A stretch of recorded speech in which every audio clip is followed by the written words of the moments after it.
In lesson 2-9, we're going to solve inequalities, and we're going to split addition and subtraction from multiplying and dividing. So just addition and subtraction today with lesson 9.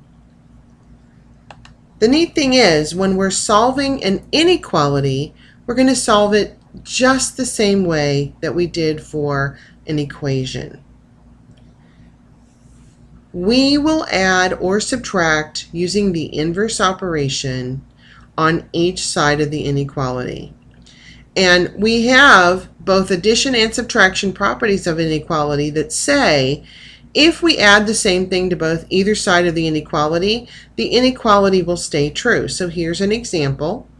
9 is greater than -6. That's true. If we add a 3 to each side, it's still true. If we simplify 9 plus 3, we have 12.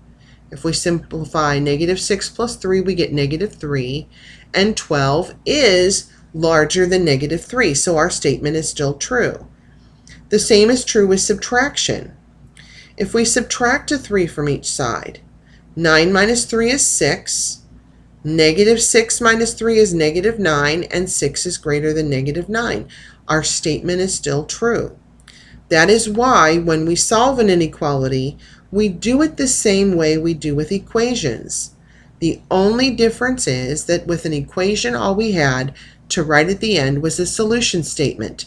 For an example, m equals 12, y equals -7. Now we will have an inequality statement as our solution, which means we have a whole set of solutions, and not only do we have our inequality statement, but we will need to graph that on a number line. So if we have an inequality that contains addition, we will subtract the same number on both sides and simplify, and then we will graph the solution, on the number line.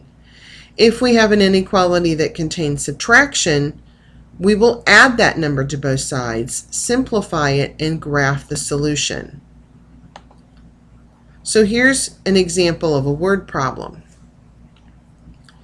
The drama club can spend no more than $120 for costumes.